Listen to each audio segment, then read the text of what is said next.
Olá, sejam muito bem-vindos, muito bem-vindas a mais um Cepapeando, nossa segunda temporada a todo vapor. Já tivemos um primeiro episódio e hoje não seria diferente. Estamos aqui com uma galera especial e especialista no tema em psicologia, sempre nós sempre trazendo temas importantes aí, né, para agregar, para falar de saúde mental, e já eu falo mais de qual é o tema de hoje. Comigo, Thalita Simões, fundadora do grupo CEPAP, psicóloga também, e aqui ao meu lado, nada mais, nada menos do que ela, Sandrinha. Bom dia a todos, muito bom estar aqui. Você já conhece a Sandrinha, né, gente? Ela tá dispensando a apresentação já. Bom, aqui à minha frente estamos hoje com a Lorenza. No primeiro ela estava nos bastidores, né, Lô? Lorenza é psicóloga também do CEPAP. Por favor, se apresente que nessa segunda temporada é sua primeira vez na mesa. É verdade. Bom, é muito bom estar aqui. Eu sou a Lorenza, psicóloga clínica, pós-graduada em neurociências e comportamento, especialista em TCC. E agora também um novo desafio aí, trabalhando aí com terapia de casal. Então, muito bom estar aqui. Obrigada pelo convite. E temos hoje também uma convidada mega especial. Estou muito feliz que ela está nessa mesa com a gente para trazer esse tema tão bacana. Também faz parte do grupo CEPAP, né? Recém-chegada, né? Psicóloga Eduarda, por favor, Duda, se apresente. Bom dia. Primeiramente, quero agradecer o convite de estar aqui. Acho que é um desafio, né? Até porque eu nunca participei de um podcast. Mas eu sou psicóloga clínica, pós-graduada em psicologia hospitalar. Atuo através da TCC também. Ah, muito obrigada. Bom, gente, estamos no mês de setembro. E nós sempre procuramos trazer temas muito leves para cá, temas em que a gente vai pensando desenvolvimento, saúde emocional, e esse mês não será diferente, mas nós precisamos falar de algo que é muito importante, né, gente, que é o Setembro Amarelo, que é o mês de prevenção ao suicídio. Essa campanha começou em 1994, através da história do Mike, um jovem que tirou a própria vida, né? E a mãe dele, tomando consciência um pouquinho a mais do que eram esses sintomas, do que era a depressão, passou a distribuir bilhetes junto com um cetim amarelo, né, Sandrinha? Exato. E aqui no Brasil, ela chegou através da Associação Brasileira de Psiquiatria, em meados do ano de 2013, foi ganhando força aí ao longo de 2014, 2015. E hoje nós compreendemos o quanto é importante trazer esse tema. Antigamente tinha um estigma de que se falasse sobre suicídio, as pessoas poderiam ser incentivadas a isso. Hoje a gente sabe que não. Os estudos já mostram que nós precisamos falar, nós precisamos quebrar os tabus. E nós estamos aqui hoje com essa missão. Por favor, Sandrinha, traga mais dados para nós, né, desse tema, de como que nós vamos nos aprofundar com esse tema também. Correto. E complementando, referente ao suicídio do Mike, foi uma comoção muito grande, porque ele, na comunidade, era um jovem muito ativo. Ele ajudava as pessoas, ele era gentil, ele sempre estava rindo, ele sempre estava, aparentemente, bem. Então, as pessoas ficaram realmente chocadas, porque o suicídio, normalmente, a gente só pensa em pessoas já com sintomas da depressão ou a exposição desses sintomas. Então, teve uma comoção muito grande. E isso é muito importante para a gente desmistificar o suicídio, não é só com pessoas tristes, entre aspas, e também desmistificar o falar, né? No século passado, se você tivesse alguém da sua família que suicidasse, você era excluso da sociedade.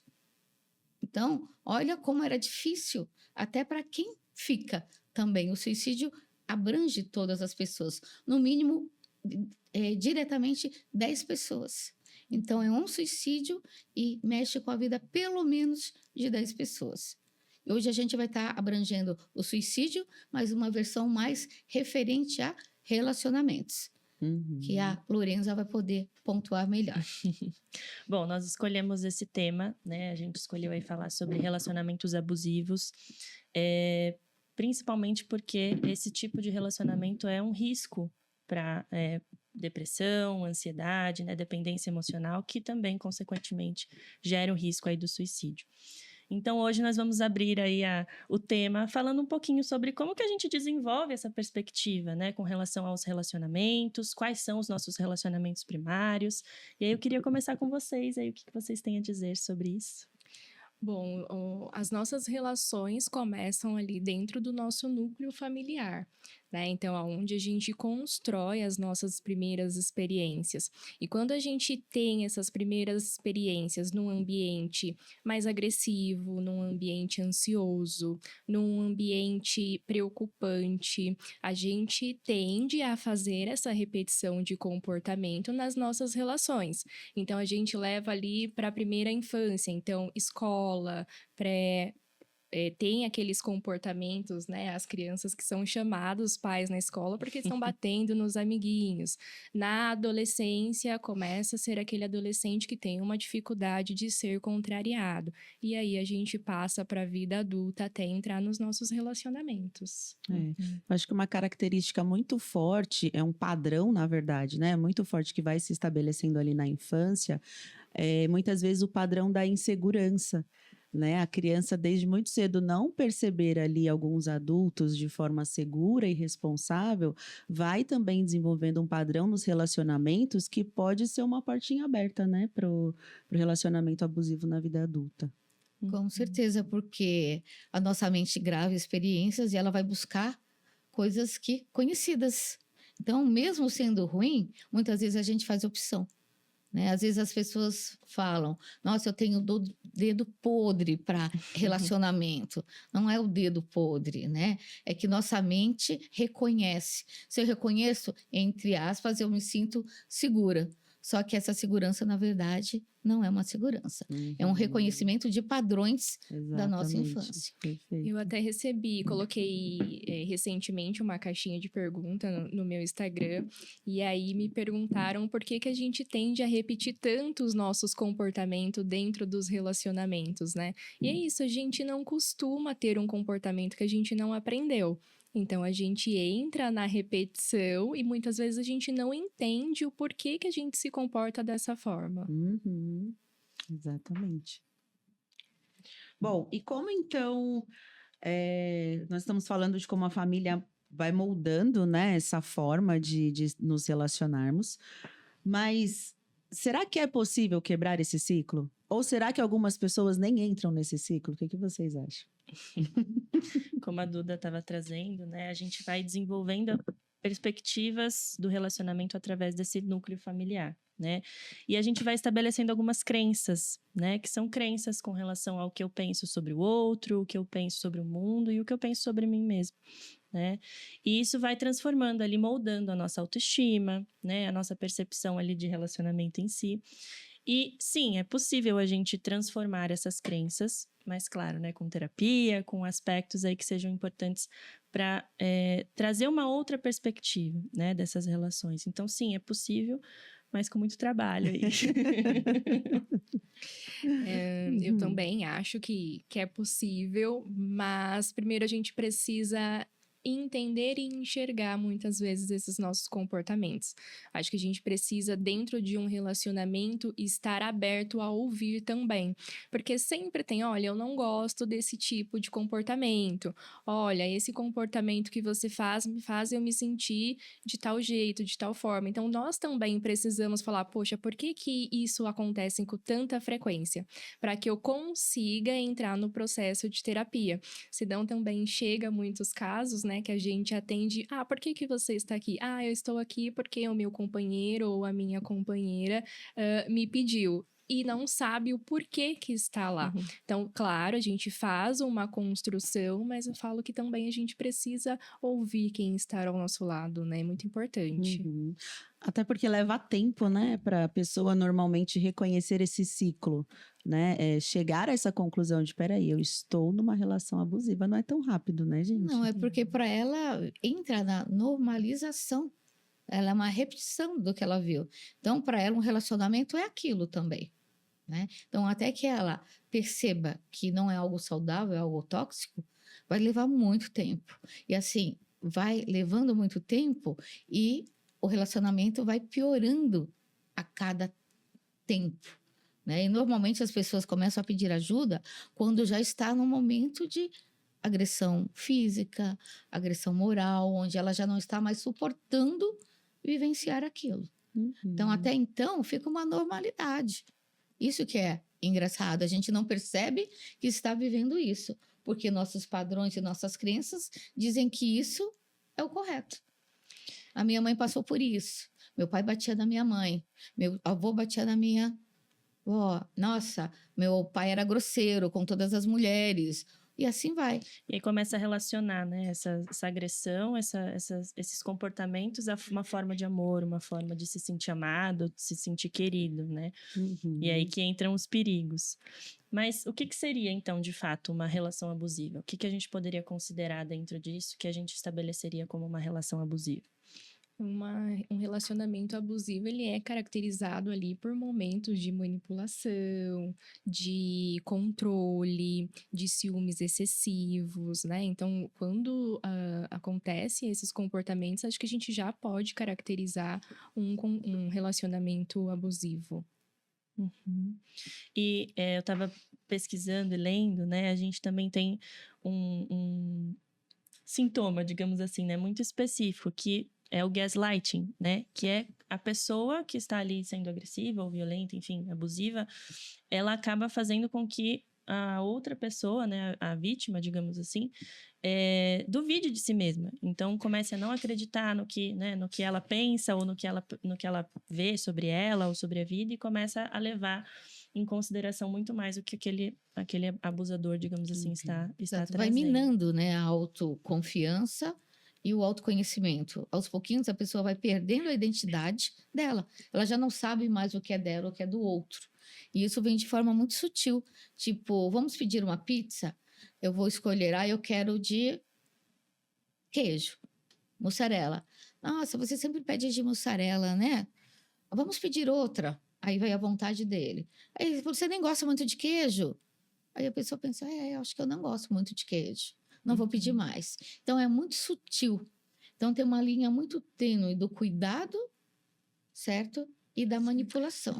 Eu ia pontuar exatamente isso, né? Esse abusador, ele consegue fazer chegar nessa manipulação, nesse nível de poder, exatamente porque começa, né, com uma relação que parece extremamente cuidadosa, com que a gente até nomeia, né, como love bombing no começo. Ai, chega muito apaixonado, quer fazer tudo, quer fazer acontecer, quer realizar tudo, e aí depois se utiliza disso para manipular ali quem está na situação de vítima, né? Sim, e entra num controle, né? Então, geralmente a pessoa tem o costume de fazer as suas coisas sozinha e aí começa, olha, mas a gente passa pouco tempo juntos, então vamos fazer isso junto.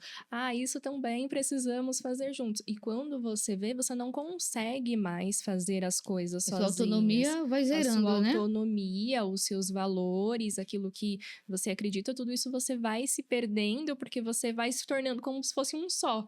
Né? Você deixou de ser único, passou a ser o casal e você não pode fazer nada além de só ser um casal. Um comportamento muito característico também, né, de quem começa a fazer, agir com essa manipulação, é separar a vítima de outras pessoas.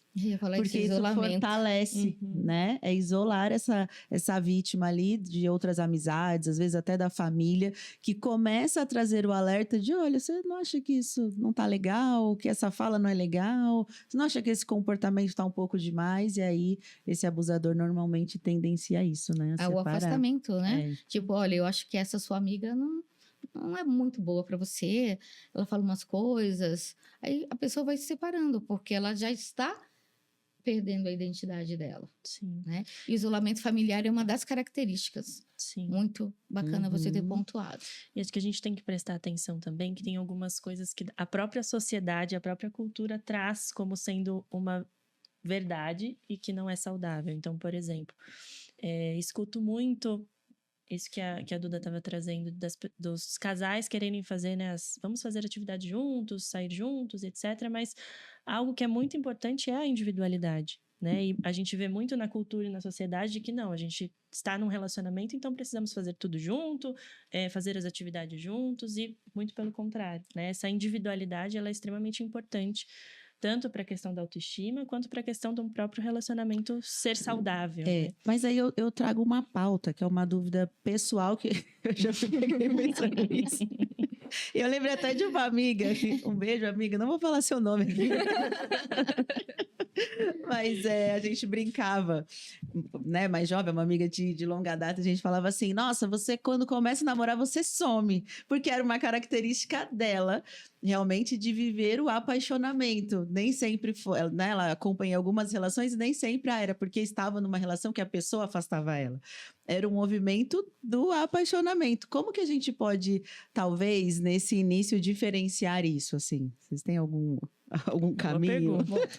Primeiro precisamos observar se isso não é uma insegurança, né? Porque assim, a partir do momento que eu não me sinto segura em deixar o outro ali um pouco mais à vontade, talvez abrir uma margem para que ele entenda que ele consegue fazer as coisas sozinho, então eu preciso estar sempre ali, né? Então também entender se, será que isso não é uma insegurança? Né? E não necessariamente que esteja acontecendo um relacionamento abusivo. E aí a gente entra naquela parte, né? Dos valores, do autoconhecimento, da autoestima. Acho que a gente começa até a abrir um leque, né? Para diferenciar o que é um relacionamento abusivo e o que às vezes é uma relação tóxica. Né? Que muitas vezes, quando as pessoas estão adoecidas, eu tenho um casal que se conhece e aí algum está passando por algum sofrimento, outro também, ou algum adoecimento, e isso conecta e acabam desenvolvendo uma relação tóxica, que a gente sabe que é possível também ser trabalhada, que é possível também caminhar para um outro tempo, Também. né? Complementando o que o Eduardo falou, a paixão também é muito química. Né? E a paixão, quando a gente está com todos os neurônios, todas as conexões apaixonada, ela quer ficar muito próxima, é algo físico também. Só que ela tem uma durabilidade curta. Uhum. Né? Então, se esse comportamento tem uma sequência muito longa, aí a gente realmente tem que estar analisando o porquê disso. Mas a paixão também tem essa necessidade de estar. Né? Quando você está apaixonada, principalmente na adolescência, você faz tudo para estar perto e com aquela pessoa. Você larga a família, larga amigo, larga pet. Eu quero estar com aquela pessoa. Tá? E depois vai diminuindo e se tornando um outro tipo de relacionamento. Com amor, mas não com essa intensidade química. Eu penso que... desculpa. Eu só ia complementar o que a Sandrinha falou, né? Que acho que tudo que é no extremo, tudo que é demais e tudo que é de menos é perigoso. Então, prestar atenção na intensidade, na frequência, né? De todos esses sintomas, esses comportamentos que vão sendo apresentados e que alguns são de fato naturais ali no início de um relacionamento e outros já vão levantar ali um alerta pra gente... Né? Pode ser uma dependência. Exatamente. E eu acredito numa máxima que os sinais sempre aparecem. Mesmo diante de um momento como esse, estou apaixonada, o outro está apaixonado também, mas sempre vai ter alguma sutileza de falar assim, não vai hoje não, fica aqui comigo. Aí a primeira vez você fala, que bonitinho. Aí na segunda fala, nossa, não, aquela sua amiga, não vai, fica aqui de novo. Aí você já acende o alerta, né? Não vai treinar mais nesse lugar não. Não vai mais para terapia. Aí já era. Sai correndo. Esses sinaizinhos sempre existem, gente. E falando em termos adolescentes, né? São as famosas red flags aí, red flags. As red flags, exatamente. E esses não sempre vêm com um drama, né? Não é somente o não, é o nossa, mas de novo, nossa, mas eu vou. E aí a pessoa começa a se sentir culpada daquilo que ela gosta de fazer. Então, nossa, acho que a pessoa tem razão, né? Olha, eu acho que eu tô me excedendo, olha. E aí começa esse ciclo e você vai deixando aos poucos, né, de fazer as coisas. Uhum. Acho que isso é interessante que eu ia até perguntar, mas você já foi. Quais são os riscos e os impactos, né, de estar num relacionamento abusivo, de estar numa relação como essa? Né? Você trouxe essa questão de se sentir culpada, de se sentir ali, né, fazendo algo de errado, de certa forma, mas o que mais? O que pode gerar de risco e de impacto numa relação abusiva? Os riscos são esses, né? Então, a culpa, o isolamento. Eu acho que o impacto maior, e que talvez não seja tão fácil de perceber, é exatamente a dependência que vai gerando a despersonalização, que é o que nós falamos da pessoa perder a identidade. Eu acho que isso é o impacto maior, assim, de quando você está numa relação abusiva, você não perceber que você se perdeu de si a ponto de ter impacto nas suas relações, nas pessoas que você ama, a ponto de ter impacto na sua vida financeira, a ponto de ter impacto na sua saúde emocional, né? E nas suas escolhas, né? E nas suas Você escolhas. já não escolhe. Não. Você precisa da validação do outro. Eu acho que isso é bem. Quando você precisa sempre a validação do outro para algo, opa, é muito. Já estou num estado grave de dependência emocional. Exatamente. E muitas vezes a gente só percebe que isso aconteceu quando consegue sair, né? Porque durante você não percebe. Você virou outra pessoa, as pessoas até falam pra você: nossa, você tá tão diferente, mas você não percebe. Você só percebe quando você atravessa a ponte e sai pro outro lado, né? E nós temos alguns tipos de relacionamentos abusivos, né? Que acho que é importante a gente pontuar também. A questão da violência ali, né? Dentro desse relacionamento, psicológica, né? Patrimonial, A moral, física. financeira. Exato. É o que você disse, é a anulação do outro, né? Nesse relacionamento. Então, ele anula, a pessoa fica totalmente exposta, até financeiramente. Muitos casais tiram o outro do trabalho. Você não precisa verdade. trabalhar, né? Eu estou aqui, olha que lindo, vai me manter, né? Vai me manter prisioneira. Só que até você ter essa percepção, você já sofreu muito, né? E está aos pouquinhos se aniquilando. Um dado importante para falar sobre relacionamentos é que uma pesquisa dos Estados Unidos, 42% dos casos de suicídios são ligados a relacionamentos, né?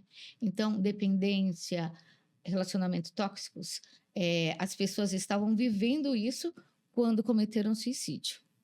A gente só precisa prestar atenção que o relacionamento e a dependência não é a causa do suicídio, mas ele pode ser um gatilho, certo? Perfeito. Junto com a depressão.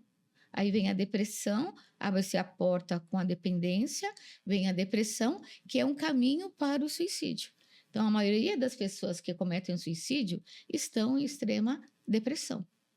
E muitas vezes, né, Sandrinha, antes de chegar nessa depressão, a gente tem ali o transtorno pós-traumático, né? Então, a pessoa entra naquela hipervigilância, ela tem medo a todo momento, ela muitas vezes não consegue dormir, não se sente segura em nenhum ambiente, e a partir daí a gente vai percorrendo para uma depressão, porque Exato. entra aquela fase de questionamento, né? Eu entendo o que está acontecendo e por que eu não consigo sair desse disso. relacionamento mesmo entendendo o quanto que me prejudica. E esse relacionamento, desculpa, Não. esse relacionamento normalmente é só vivido em 4 paredes, tá?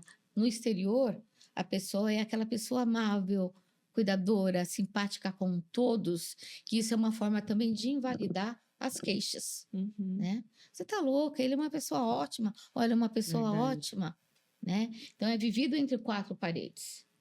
Então, fora, o externo, ele ou ela demonstra uma outra pessoa um cuidado. Olha, seu drink, olha a sua água, você tá bem? Você quer? Nossa, como ele é atencioso com você.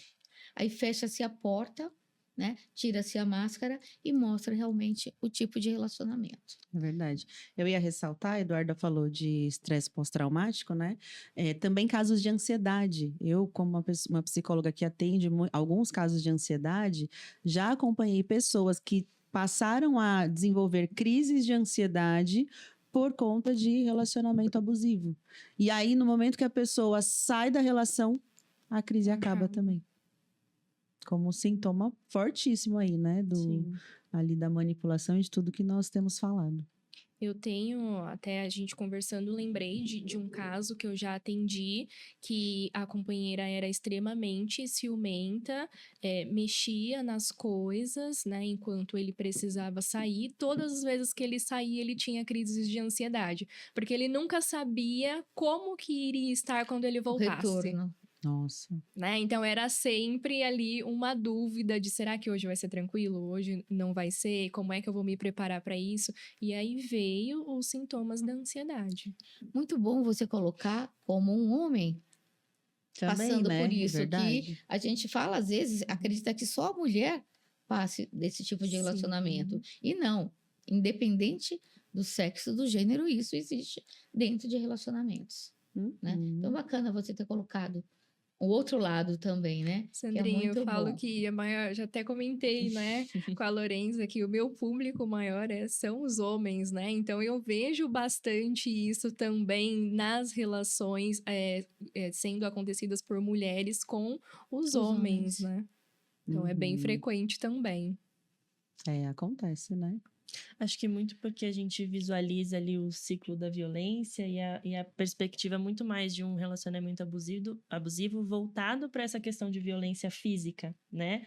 Mas ela, como a gente falou, ela se apresenta de várias formas. Exatamente. E linkando também com o que a Sandrinha trouxe, né? Dessa perspectiva de fora que as pessoas têm e não de dentro dessas relações, a gente pode até relacionar com o próprio ciclo da violência, né? Que tem aquela fase da lua de mel, que tá tudo bem, então tá tudo certo, é carinho, é presente, e aí começam ali as tensões, então, né? Uma fala ali mais torta, uma grosseria, alguma coisa nesse sentido, e depois partindo aí para essa violência, que pode não ser só física, né?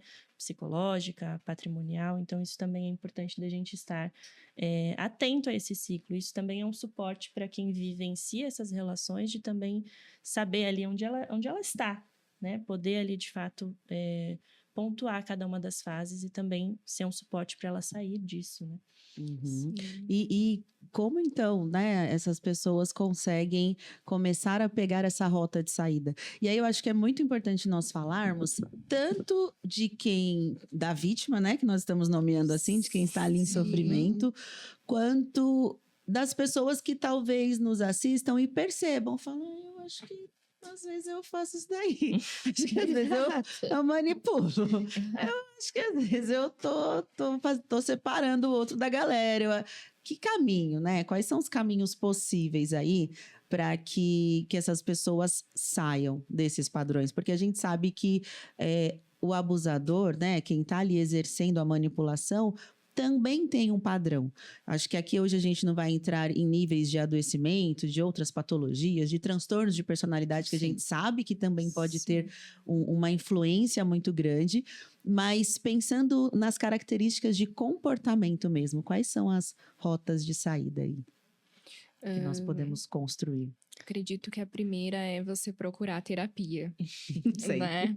Sempre. Isso nem é combinado, gente. Sempre aparece. Porque a gente muitas vezes precisa de ajuda para identificar. Principalmente se a gente está em um relacionamento longo.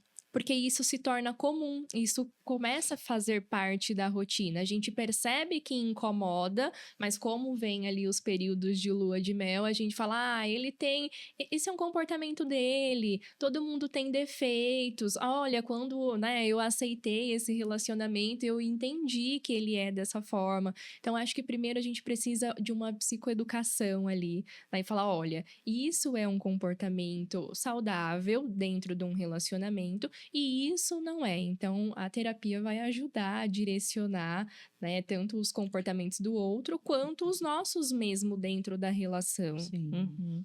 Eu acho que buscar conhecimento em si também, né? Porque ainda tem, apesar de muitos movimentos que a gente faz com a terapia, ainda tem muito tabu, né? Exato. Como assim? Eu não preciso de ajuda, eu não preciso de alguém me falando sobre como eu vou me relacionar, o que eu preciso fazer. Então, acredito que é uma busca do conhecimento, que seja na internet, que seja por outras pessoas, porque como vocês comentaram, né? Uma das primeiras coisas que a gente vai percebendo numa relação abusiva é essa perda de rede de apoio. Então, essa pessoa fica, né, muito só. E aí, ter o conhecimento sobre isso, que essa rede de apoio, por exemplo, soubesse que, poxa, isso é um sinal, isso também, socialmente ali, ajuda a facilitar uma descoberta de um relacionamento abusivo e uma possível saída também. Muito bom. Uma coisa que me lembrou é assim, rede de apoio saudáveis. né? Perfeito. Porque muitas vezes essa pessoa que está passando por tudo isso vai ter uma rede de apoio adoecida também. Então, eu vivi casos dentro da clínica exatamente assim. A rede de apoio, muitas vezes, estava numa situação muito pior do que a pessoa. Então, eu preciso ter pessoas saudáveis ao meu redor. Eu preciso reconhecer o que é saudável, né? E sobre, entre aspas, o abusador, ele também vem de padrões e crenças da infância. Então, ele também precisa ser tratado. Ele precisa ter o quê? Que é mais difícil para quem está abusando. A percepção de que ele está fazendo mal àquela pessoa. Né? E muitas vezes ele acredita que aquilo é amar. Né? Então, a forma de amar adoece devido aos nossos padrões e crenças. Então, os dois precisam de tratamento. Uhum. Dentro dessa rede de apoio saudável, eu acrescentaria esse estar perto de pessoas de verdade, né? Porque às vezes é muito cômodo e gostosinho nós estarmos perto de pessoas bajuladoras que falam, não, tá ótimo, vai aí. Não, tá bom, tô com você, vai, segue. Mas como é importante a gente ter perto amigas, né? Amigos que chegam e falam assim, Vai. ó, isso daqui Não não tá legal, não. Ó, isso daqui não é você, ó, isso daqui não é o tipo de relacionamento que você merece.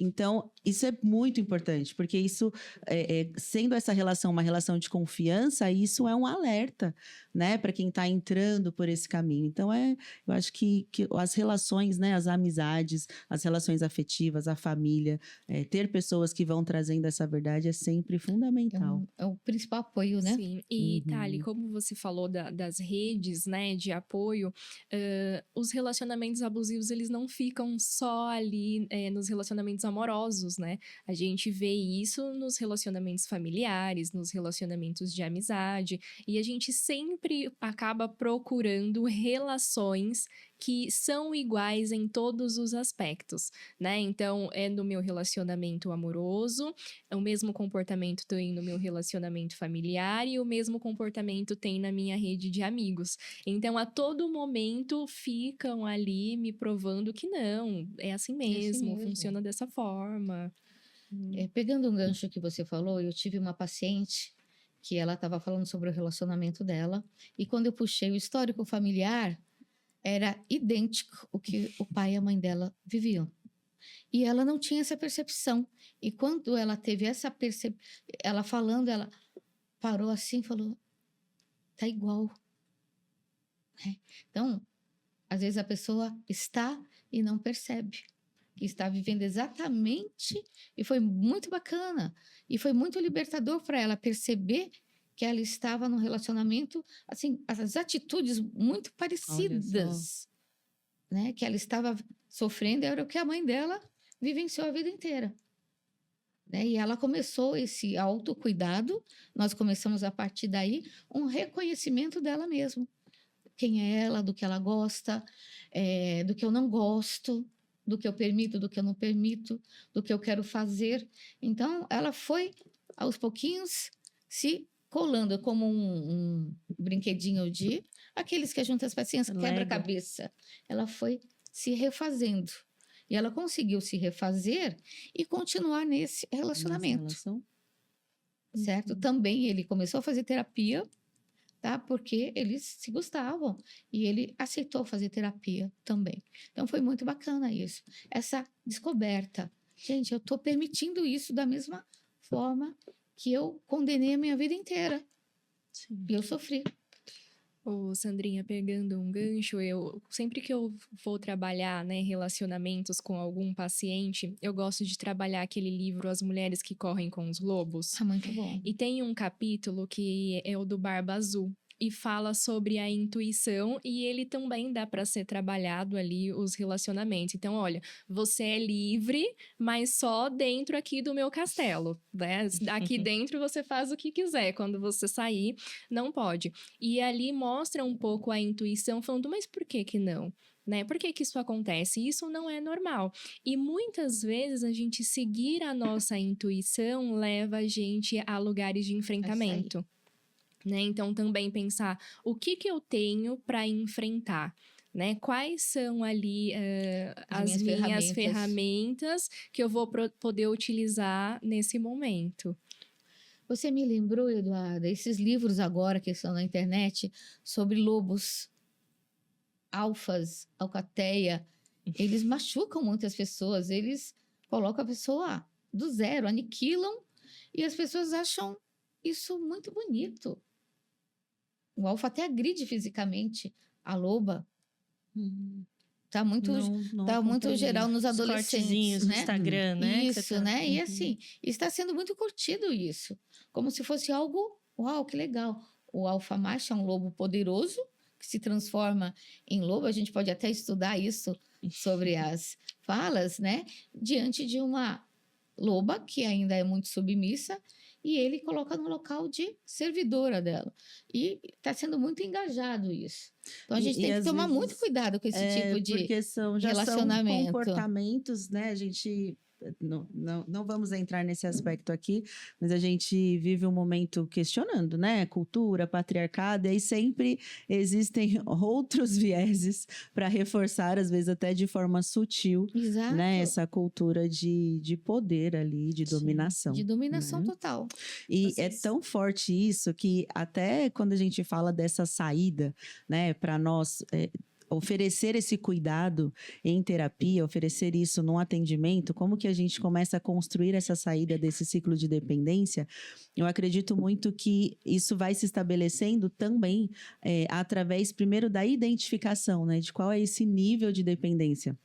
Porque nós até falamos aqui de alguns níveis, às vezes mais sutis, que é esse do comportamento, mas a gente sabe que esses níveis, eles vão crescendo e vão abrangendo aí áreas que a pessoa às vezes chega para a terapia e ela está totalmente isolada, ela saiu do trabalho, como nós falamos, ela não tem mais amizades, como nós falamos, e aí até essa saída ela precisa ser gradual, né? Porque se a gente chega já sugerindo, é muito assustador.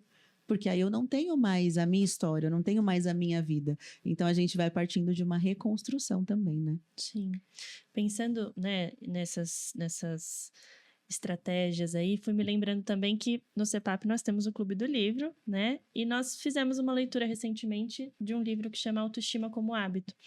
E neste livro, a gente, né, chegou ali à conclusão de que a nossa autoestima, ela vai estar diretamente influenciada ali nas relações das quais a gente vai ter na nossa vida. Né? Então, uma sugestão aí de leitura também para quem quiser buscar um pouco mais desse conhecimento. Tem alguns exercícios nesse livro também. Acho que também é um caminho para quem está aí começando a ter algumas pulguinhas atrás da orelha para começar a ler também e receber esse conhecimento e poder de alguma forma sair desse tipo de relação, né? Muito bom. Acho que a mensagem principal, então, aqui hoje tem saída, né? Tem saída. Isso aí. Tem jeito.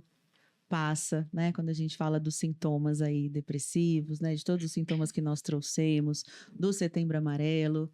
Acho que esse é um dos lembretes principais. Quais outros nós podemos colocar aqui para já ir encerrando? Já estamos, olha só. Falei, mas eu tenho tanta coisa. Pois é. Passa tão rápido, né? É muito Passa. rápido. Eu acho que o principal, né, pensando nisso que você está trazendo, é o apoio que as pessoas podem dar no sentido de não fazer cobranças, né? Então, por que você não saiu dessa relação? Por que você não consegue sair dessa relação? Nossa, é muito simples, é só terminar.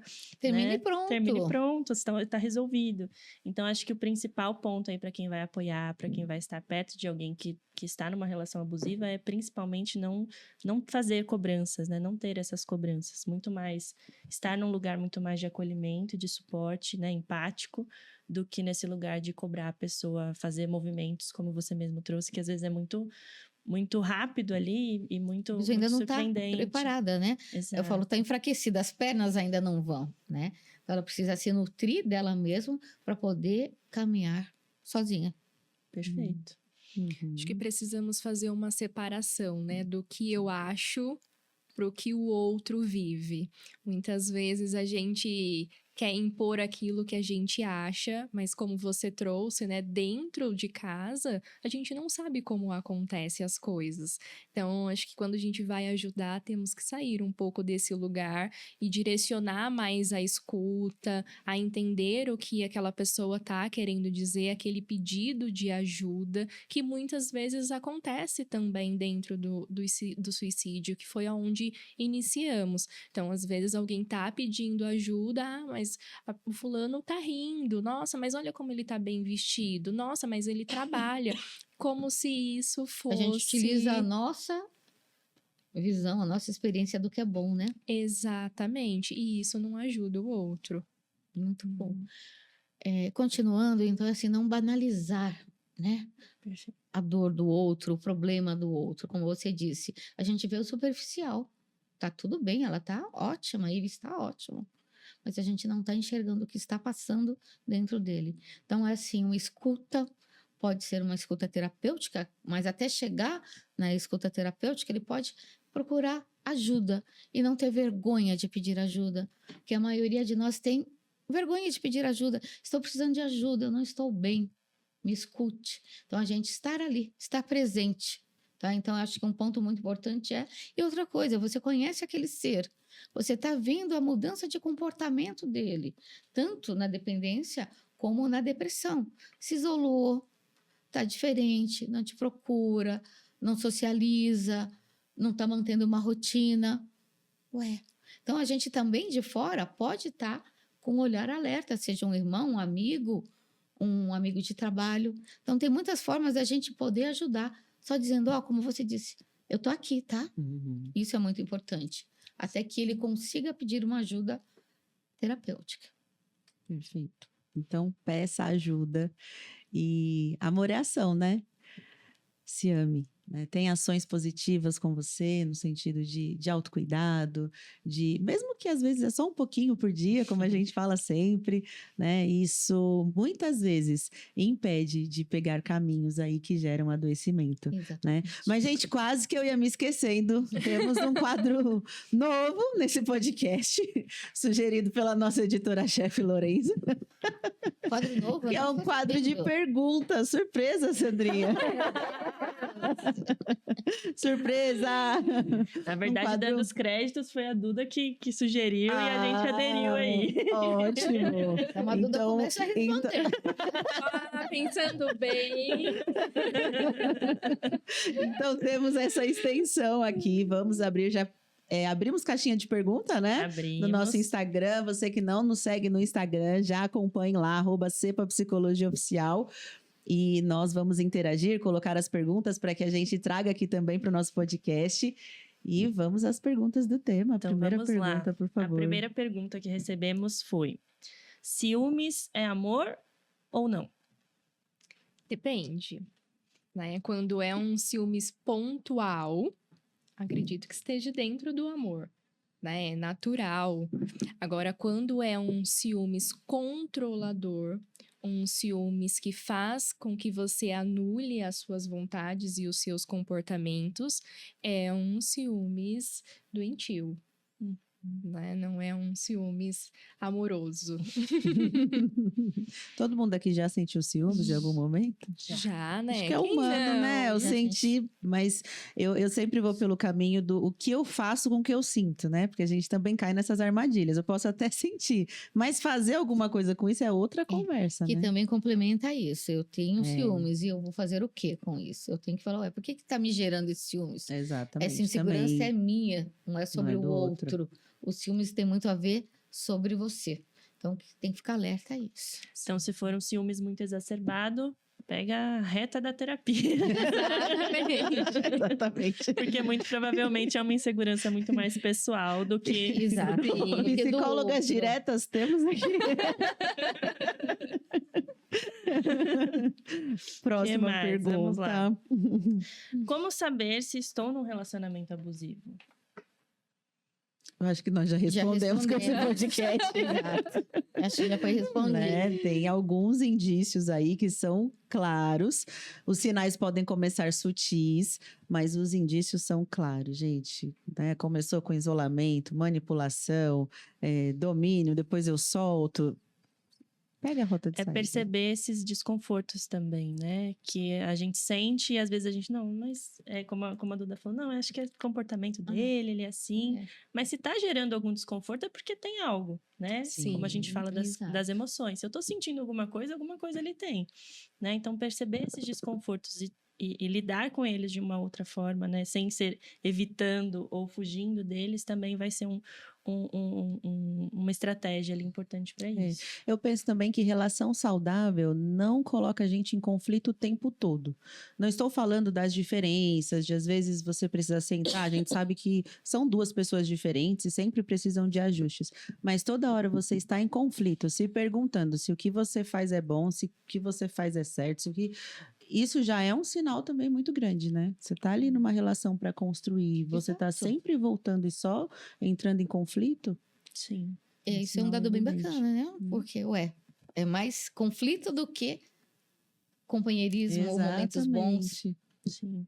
E um exercício bacana de ser feito também é fazer o registro dessas situações, né? Para se perceber nesse ciclo ou perceber se de fato é um comportamento, bom, a pessoa é de fato Pontual. dessa forma, ou se é, né? Se é uma relação abusiva. Então, eu gosto muito de exercícios, né? Que eu acho que são muito claros para a gente visualizar algumas coisas. Então, anotar esses episódios, as datas, né? Os períodos, como que foi.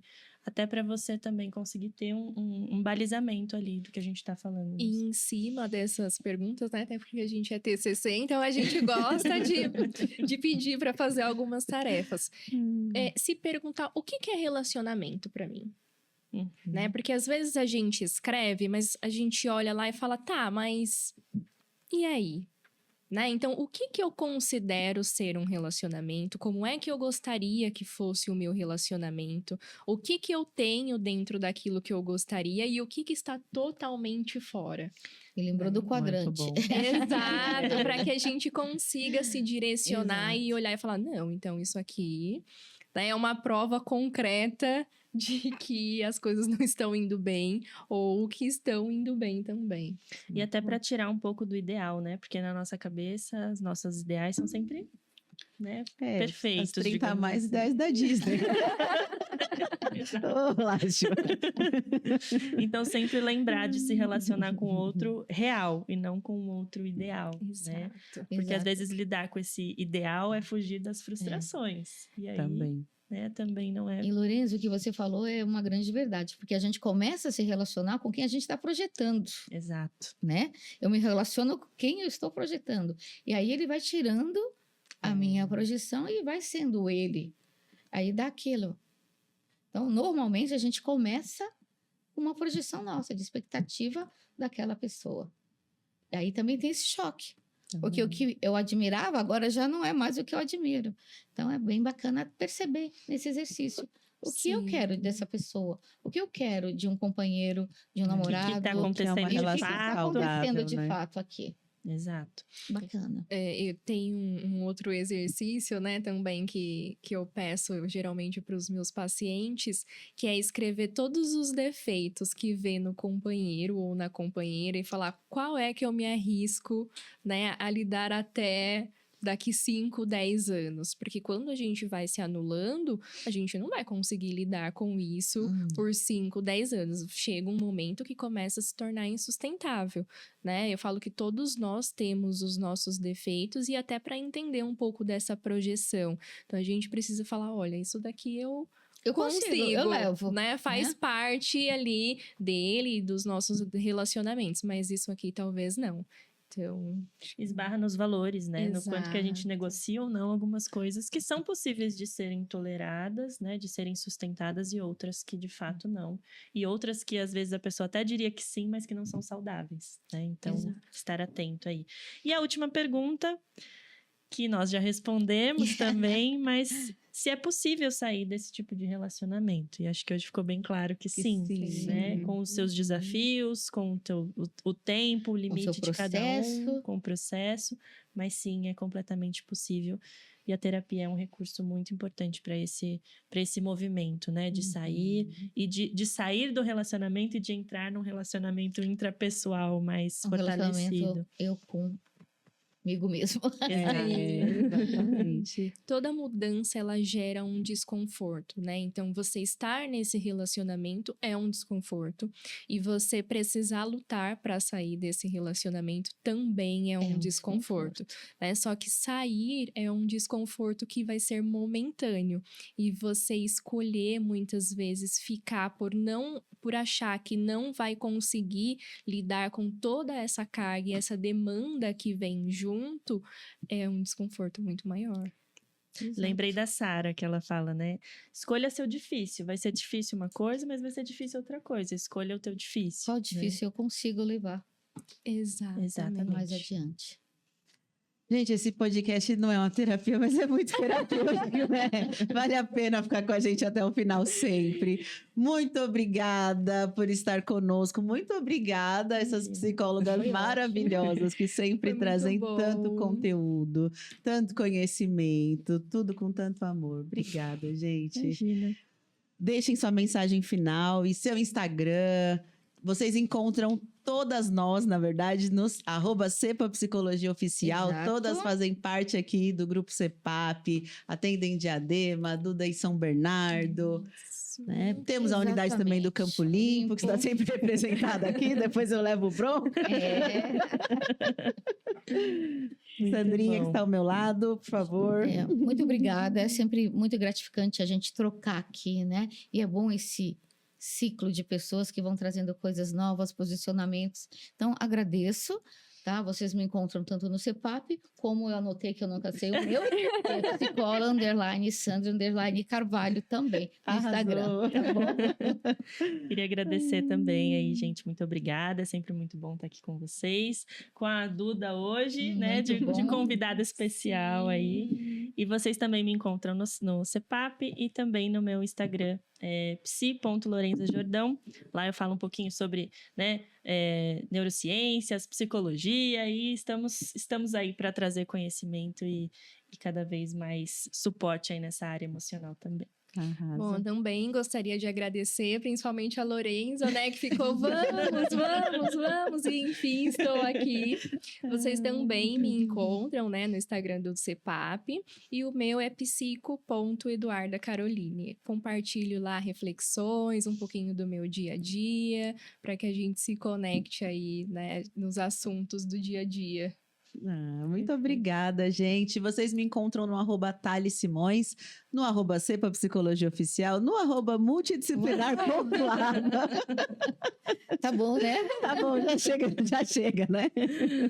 Foi E ótimo. nosso podcast nós subimos todos os meses, né? No YouTube e também no Spotify.